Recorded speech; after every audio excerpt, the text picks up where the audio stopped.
ಅವರೇ ಬ್ರ್ಯಾಂಡ್ ಅಂತ ಇಟ್ಕೊಂಡಿದ್ದಾರೆ. ನೀವೇನು ಮಾಡ್ತಾ ಇದ್ದೀರಾ ಅದರಲ್ಲಿ? ನಾವೇ ಟಕ್ಕರ್ ಕೊಡೋದು ಅವ್ರಿಗೆ. ಏನಿಲ್ಲ, ನಾವೇ ಟಕ್ಕರ್ ಕೊಡೋದು ಅವ್ರಿಗೆ.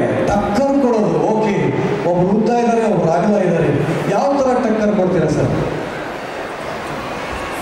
ತಲೆ ಕೆರ್ಕೊಂತವ್ರೆ ಆ ಥರ. ಅಲ್ಲ ಅಲ್ಲ, ಚೂರು ಹಾಗೆ ಚೂರು ಬಿಟ್ಕೊಳ್ಳ ಅಂತ. ಯಾವ ಥರ ಟಕ್ಕರ್ ಕೊಡ್ಬೋದು ನೀವು? ನೋಡಿ, ಸಿನಿಮಾ ಮುಂದೆ ಏನು ಕೇಳಬಾರ್ದು, ಸಿನಿಮಾ ಆದಮೇಲೆ ಮಾತಾಡಬೇಕು. ಸಿನಿಮಾ ನೀವು ಮಾತಾಡೋದು ಒಳ್ಳೆ ಬೈದಂಗಿರುತ್ತಿದ್ದು, ಸ್ಟೇಜ್ ಮೇಲೆ ಅವಾಗ ಸಿನಿಮಾ ಅಷ್ಟೇ ಮಂಚ ಸುಮ್ಮನೆ ಹಿಂಗೆ ಆಂಧ್ರ ಬಿದ್ದೋಗ್ಬಿಡ್ತೀರಿ. ಬಟ್ ಆದರೂ ಯಾವ ಥರ ಪಾತ್ರ ಸರ್ ಈ ಸಿನಿಮಾದಲ್ಲಿ?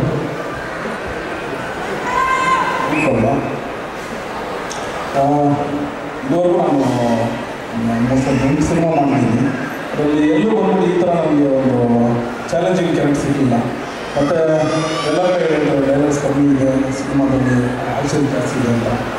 ಸೊ ಈ ಸಿನಿಮಾದಲ್ಲಿ ಟೋಟಲ್ ಯೂನಿಕ್ ಆಗಿ ನಮ್ಮ ಟೋಟಲ್ ಅಂದರೆ ಒಂದು ಆಡು ಭಾಷೆ, ಹೇರ್ ಸ್ಟೈಲು ಮತ್ತು ಡ್ರೆಸ್ಸಿಂಗ್ಸು ಅದನ್ನೆಲ್ಲ ನೋಡಿ ಡೈಲಾಗ್ಸಲ್ಲಿ ತುಂಬ ಯೂನಿಕ್ ಆಗಿರುತ್ತೆ ನೋಡೋದಕ್ಕೆ ಈ ಸಿನಿಮಾ. ಮತ್ತು ಒಂದು ಭೀಮಾ ಸಿನಿಮಾ ಹೆಂಗೆ ನನಗೆ ದೊಡ್ಡ ಮೈಲಿಕಲ್ಲಿ ಆಯಿತು, ಸೊ ಆ ಥರ ಈ ಬ್ರಾಡ್ ಸಿನಿಮಾ ಬಂದರೆ ನೆಕ್ಸ್ಟ್ ಲೆವೆಲ್ ಹೋಗ್ತೀನಿ ಅಂತ ಒಂದು ದೊಡ್ಡ ನಂಬಿಕೆ ಇದೆ. ಯಾಕಂದರೆ ಆ ಥರ ಒಂದು ನೆಕ್ಸ್ಟ್ ಲೆವೆಲ್ ಡೈರೆಕ್ಷನ್ ಇದೆ ಸಾಕು. ಮತ್ತು ಸ್ಟೋರಿ ವೈಸು ಎಲ್ಲೂ ಬಂದ್ಬಿಟ್ಟು ಯಾಕೋ ಬೋರ್ ಅನ್ಸಲ್ಲ, ಮತ್ತು ಎಂಟರ್ಟೈನಿಂಗ್ ಆಗಿರುತ್ತೆ. ವಾಟ್ ನೆಕ್ಸ್ಟ್ ಅಷ್ಟೇ, ಏನು ನೆಕ್ಸ್ಟ್ ಏನಾಗುತ್ತೆ ಆ ಥರ ಒಂದು ಥ್ರಿಲ್ಲಿಂಗು ಸಿನಿಮಾ ಇದು.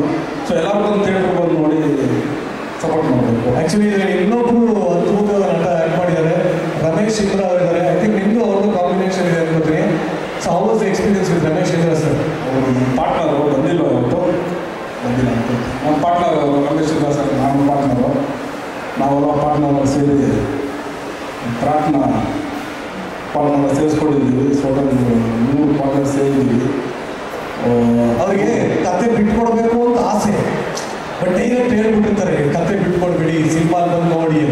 ಆದರೂ ಒಂಚೂರು ಹೇಳಿ ಸರ್, ಪರವಾಗಿಲ್ಲ, ಏನಾಗಲ್ಲ. ಯಾಕೆ ಜನ ಇದನ್ನು ಥಿಯೇಟ್ರಿಗೆ ಬಂದು ನೋಡಬೇಕು? ಜನ ಏನಕ್ಕೆ ಬಂದು ಥಿಯೇಟ್ರಿಗೆ ನೋಡಬೇಕಂದ್ರೆ ಒಂದೇ ಒಂದು ವಿಷಯನೇ ಸರ್, ಎಂಟರ್ಟೈನ್ಮೆಂಟು, ಟೋಟಲ್ ಎಂಟರ್ಟೈನ್ಮೆಂಟು. ಒಂದು ಆ್ಯಕ್ಷನ್ ಸೀನ್ ನಾನು ನೋಡಿದ್ರೆ ಎಲ್ಲ ಹೇಳ್ಕೊಂಡಿರ್ತಾರೋ ಅವರು ಆ್ಯಕ್ಷನ್ ಇರುತ್ತೆ ಅಂತ. ಈಗ ಬೇರೆ ಏನೋ ಹೀರೋ ಸರ್ ನೋಡಿದ ತಕ್ಷಣ ಬೇರೆ ಇರುತ್ತೆ, ಲವ್ ಫುಲ್ಲು ಹೋಗಿರುತ್ತೆ ಅಂತ.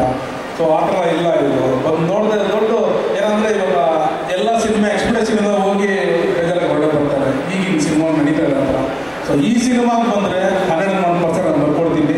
ನಿನ್ನ ಎಕ್ಸ್ಪೆಕ್ಟೇಷನ್ನ ಫುಲ್ಫಿಲ್ ಮಾಡಿ ಒಂದು ದೊಡ್ಡ ತೃಪ್ತಿಯಿಂದ ಹೊರಡೆ ಬರ್ತೀರ ಥಿಯೇಟ್ರಿಂದ. ಖಂಡಿತ ತೃಪ್ತಿಯಿಂದ ಆಚೆ ಬರ್ತಾರೆ. ಬಟ್ ಇಲ್ಲಿರೋ ತೃಪ್ತಿ ಆಗಬೇಕು ಅಂದರೆ ನಾನು ವಿಷಯ ಕೇಳ್ಕೊಂಡೆ, ಡ್ರ್ಯಾಗನ್ ಮಂಜು ಅವರು ಸಿಕ್ಕಾಪಟ್ಟೆ ಅದ್ಭುತವಾದ ಡ್ಯಾನ್ಸರ್ ಅಂತ. ಆಡೋಣ ಸರ್, ಅಂದರೆ ಇರೋದಿಲ್ಲ ನಮ್ಮ ಹೀರೋ ಅಲ್ಲಿದ್ದಾರೆ, ಮೇಲಿದ್ದಾರೆ ನಮ್ಮ ಹೀರೋಯಿನ್ನು. ಯಾರು? ನನ್ನ ಫ್ಯಾಮಿಲಿ ಮೇಲೆ ಕಟ್ಟಿದ್ದಾರೆ. ಹಂಗ ಓಕೆ. ಸೊ ಯಾಕೆ ಇದೇ ಒಂದು ಸಾಂಗ್ ಗಂಗಿ ಗಂಗಿ ಗಂಗಿ ಜಗ್ಗ ಬೇಡ ಲುಂಗಿ, ಇದಕ್ಕೆ ನೀವು ಯಾಕೆ 2 ಸ್ಟೆಪ್ ಹಾಕ್ಬಾರ್ದು? ಇಲ್ಲ ನೋಡಿ, ಇವಾಗ ಏನು ನಮಗೆ ಆಶೀರ್ವಾದ ಮಾಡೋಕ್ಕೆ ಬಂದಿದ್ದೀರಾ, ನೀವು ಹೇಳಿದ್ರೆ ಆಡ್ತೀನಿ, ಇಲ್ಲಾಂದ್ರೆ ಆಡಲ್ಲ. ಏನಪ್ಪ ಡ್ಯಾನ್ಸ್ ಬೇಕಾ? ಗೊತ್ತಿರೋದಷ್ಟು ಡ್ಯಾನ್ಸ್ ಆಡ್ತೀನಿ ಅಷ್ಟೇ. ಯಾರಪ್ಪ ಇಷ್ಟೊಂದು ಬಿಸಿ ಹೋಗಿದ್ದು? ಓಕೆ ಸರ್, ನಿಮಗೆ ಡ್ಯಾನ್ಸರ್ ಬೇಕಾದ್ರು ಒಬ್ಬರೇ ಆಡಬೇಕಾ? ಎಷ್ಟು ಜನ ಕರ್ಸ್ತೀವಿ ಹೇಳಿ ಸರ್? ಎಷ್ಟು ಜನ ಬೇಕು? ಅವ್ರು ಕರೆಸಿ ಕಾಪಿ ಮಾಡ್ತೀನಿ ಅವ್ರನ್ನ ಅಷ್ಟೇ. ಒಂದಿಬ್ಬರು ಬನ್ನಿ ನೋಡಿ. ಹುಡುಗರು ಬರಬೇಕಾ, ಹುಡುಗಿರು ಬರಬೇಕಾ? ಹುಡುಗ ಸರ್, ಮೊದಲಿ ಭಾಷ್ ಅವರು ಹುಡುಗಿ ತುಂಬ ಫ್ಲೆಕ್ಸಿಬಲ್ ಆಗಿರ್ತಾರೆ. ಈಗ ಸಂತೋಷ.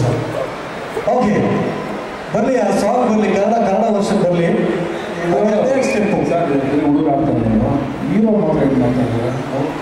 ನೀವು ಹೀರೋನು ಬೇಕಾ? ಹೌದು. ಆಮೇಲೆ ಕರ್ಸ್ತೀನಿ. ಇಡೀ ಸ್ಟೇಜ್ ನಿಂತು ನಿಮ್ಮನ್ನ ಹೈಲೈಟ್ ಮಾಡೋಣ ಅಂತ. ಓಕೆ ಬೈದಾಗೆ ಅಂತ ಮಾತಾಡೋದು. ಮ್ಯೂಸಿಕ್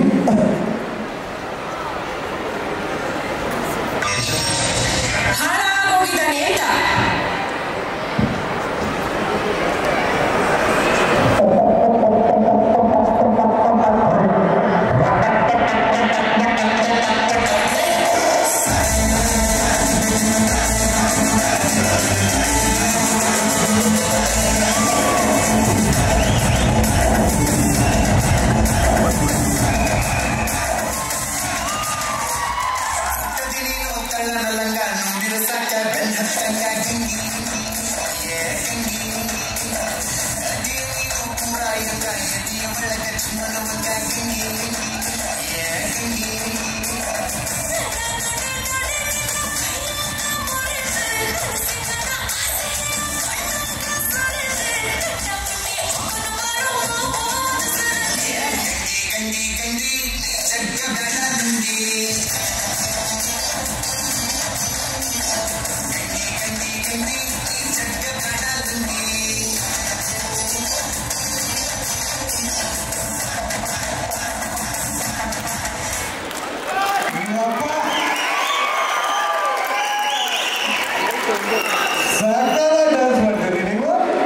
ಇದು ಲೈಟ್ ಆಗಿ ಅಷ್ಟೇ. ಓ ಟೈಟ್ ಅಂದ್ರೆ ಇನ್ನೂ ಫುಲ್ಲು ಲೈಟ್ ಅಂದ್ರೆ ಬೇರೆ ಬೇರೆ ಸ್ಟೇಜ್ ವೀಕ್ ಅಂತ ನೋಡ್ತಾ ಇದ್ದೀನಿ ಅಷ್ಟೇ. ಅಲ್ವಾ?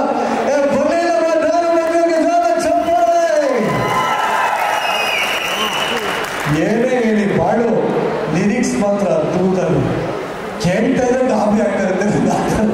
ಸೂಪರ್ ಆಗಿದೆ.